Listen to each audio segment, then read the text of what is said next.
Sorry, I didn't do. All right, we are on Simin Ayin Gimel Sifeg. So we're talking about how do you go about giving something to how you give something to a guy to do malach on Shabbos. So so far we had four requirements. Right, that he has to take it to the guy has to take it to his house before Shabbos, and the guy has to be paid as a contractor, not by the hour. Right, and he can't be an hourly paid, and you can't ask him to specifically do it on Shabbos. So we'll do the first four. Okay, so up to hey, malacha loiter in the the contract. Also, the malacha cannot be attached to the ground. I mean, you can't have a contract to be working your house on Shabbos itself because it's attached to the ground. The opinion or by the Masada, like working the fields or building your house. Abalavi's opinion also, Sheyasa Akam the Shabbos. Doing building your house is not allowed. Obviously, you saw Kotzatim and Kol Smart opinion, even though the Yisrael gave him a set amount of money. So really he's working at his own pace. Still not allowed to do it. The Shas Pagodol Yasasher L'Schacham. If it's the Shas Pagodol, you ask the Shas on a few Musatri Savan and you stock in Torahs, and even to chisel out stones to fix beams, the sort of opinion for a binyan, and you do a Shehem Asher Yisrael.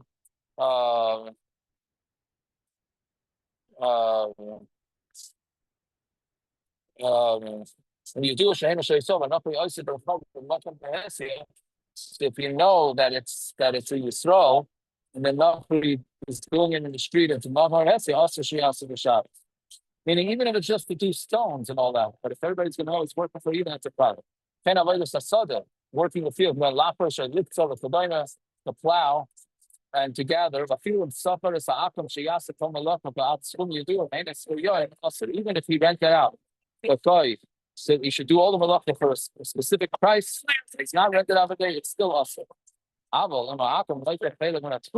So this is a big fool that you try and work on if you want to get it started to work for you. Right? If you give the guy a piece of every tour, meaning he works, let's say he gathers 100 stalks, and 10 of those stalks go to him, so then he's working for himself.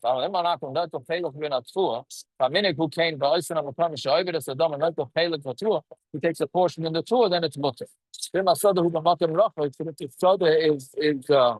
in a you sold Darba Tum Shabbos from there, it's if it's far away from him and there's nobody living in the Tum Shabbos, Mutu Gam Besvirus Swim Yadua, then it's allowed with renting the Swim Yadua, actually Akum Skilyam, as long as the guy was not rented by the day. Right? So meaning if you know that the guy is outside of the Tum, then it's okay. Like an example is just the summer camps before the summer. So they contract going to do work for them, right? So they in the camps usually are not within the Tum. So as long as the guy's contracted and he's not getting paid by the hour, then it's okay. Right? So and when you bias for Shabbos for Yisrael, let's say a guy builds a house for Yisrael by Yisrael, it's proper that you should never go into there. Right? You should never go in there.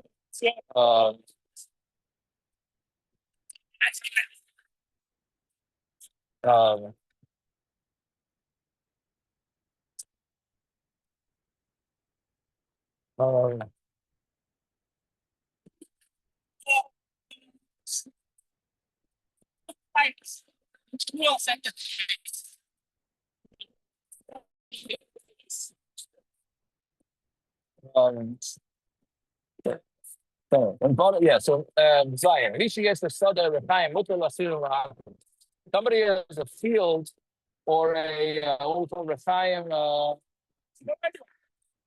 mill, right? A mill. It's mutter rented out to a guy. Even if a guy allows it on Shabbos. But you're not allowed to rent out a merchot for instance. Meaning this is talking about where you have a field. Now you're going to rent it out to a guy. So people are going to think that it's yours. So if it's something that that people know that normally gets rented out, like a field or a mill, so that's fine. Now, merchat's also lasula. You're not allowed to rent out a merchat for him because a merchat is normally is not rented out. So therefore, when people see a guy working in there, they're going to think that the guy's working for the years. So a lot of this has to do with Marasayan. It has to do with what the people normally expect to happen. Merchat's ain't Eli Yisrael, and if the merchat's is not of Yisrael, Elo B'Skiris Ma'akim, only rented from a guy. Yas Telesacham Eifinim. Ask a Telesacham how to be nice. If somebody he collects taxes, he tries, and he already has a hotel. Siegel he makes bricks. Last night he makes glass, but the time it's so last to share something. He has to ask the share something how to be nice. Is he allowed to rent them out to a guy on Shabbos? Because people are going to walk by and going to say, "Oh, this guy's business is open on Shabbos." But really, it's not open on Shabbos. I mean, really, it's not a yid; it's a guy. But people are going to think that it's a yid. Fine. This is probably the most practical and important point of the whole thing. You're not allowed to let a guy do works in your house for you. Right? Even if your worker guy, let's say you have a living maid or a cleaning lady, should write to last they want to do the work for themselves in the yid's house. You have to make them a fuss. Right? So if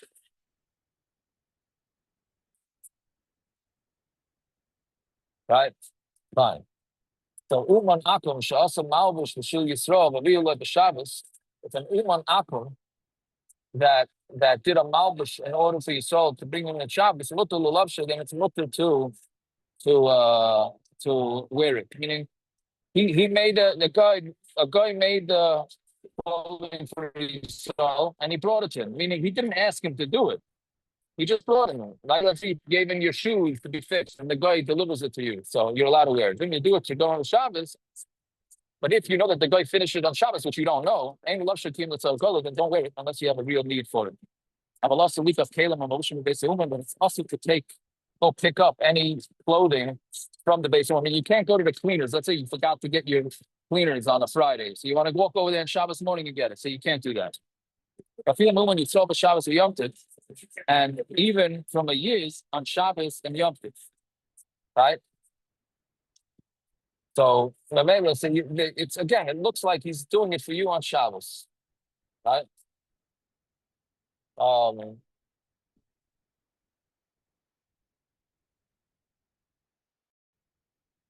But Akum she'enei uman, and an Akum who's not an uman, let's say he's not a worker that people would think is working for you. He has a store. They sell shoes and something. Look at you, you can go and take it from him. Well, actually, as long as you didn't decide how much to pay. The you got to make sure it wasn't brought right, which we'll get to later because that's a very contemporary issue with Amazon delivering to you on Shabbos. Amazon or anybody else, and it comes with we'll discuss that as Hashem. But what he's saying here is, and this question gets asked a lot when people are in hotels for Shabbos, they want to know if they could go into the hotel and buy themselves a drink or buy themselves a snack on Shabbos. So you're allowed to do that as long as you don't discuss the price. And you just tell them, I'm putting it into my room, that's mutter. Right? As long as we don't discuss price, which if you're already going to a hotel for Shabbos, and the price doesn't make a difference to you. Good. You tentatively make malacha during a plow, Shabbos. Meaning if the malacha is normally done with these things, like the plow, so you can't rent it to a guy on Shabbos. I'm sorry, on Erev Shabbos. We're not commanded to make sure our sailing rest. Your sailing don't have to keep Shabbos, right? Otherwise, how would you ever have a crock pot on a fire? How would you have light bulbs burning? Since he's getting paid for it and he rented it on Erev Shabbos, it looks like the Akum is his shliach. I mean, it doesn't, again, it's not a science. People are going to think that the Akum is working for the Yid. And on Thursday, it's mutter too. Only on Friday, it's not allowed. Thursday, it's allowed. Last like mutter to lend it to him is mutter people that are Shabbos. Even on Shabbos, if people came and Shabbos and Malach, even came you do Malach. But about you came out to be basically so taking up the Shabbos. As long as the guy took it from his house before Shabbos.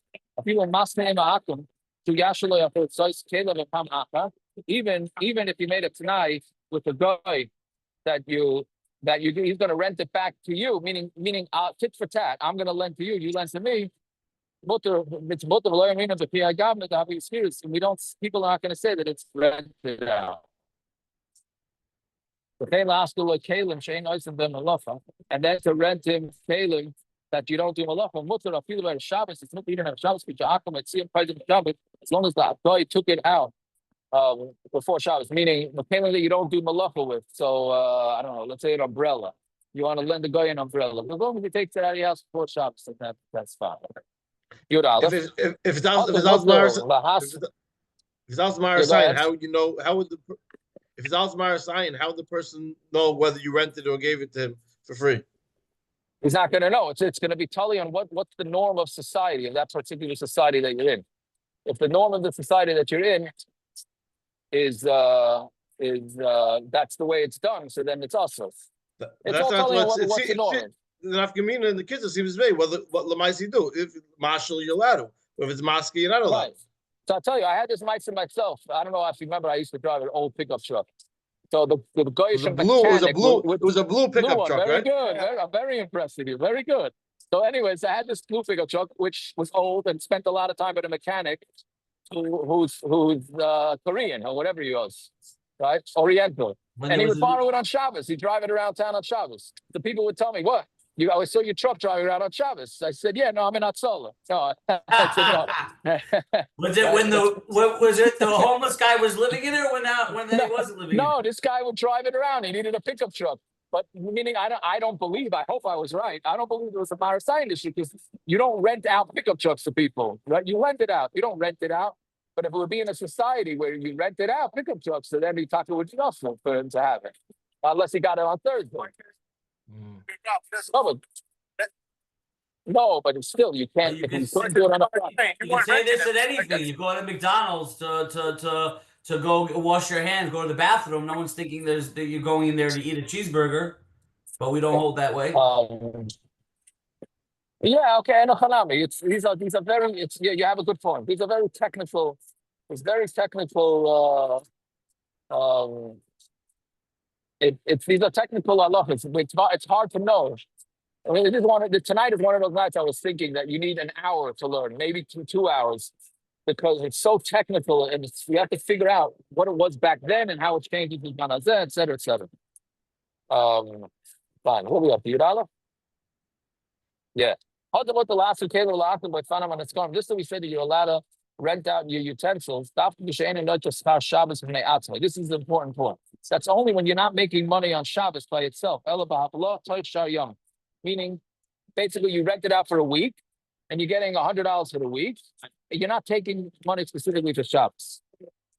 You let your matzah lepayish or the you rent it out for a month or a week. You tell him, I want to be paid by the week or paid by the month. So even though one of those days you're making money on Shabbos, that's fine. It's the same thing with a Baal Torah, same thing with a rabbi. Anybody that's working on Shabbos really gets paid the money for the weekday, and Shabbos is free. So I feel about 12 days young, like it doesn't even have to be a week. It could be 2 or 3 days. Shabbos, and they ask me also lead from. You're not allowed to take Shabbos by itself. Even if you rent it out for a year, but you say, I'm renting it to you for $365 for the year, but it's $1 per day. That's no good. I'm renting it to you for a year or a month of our program, and every day you're going to give me this amount.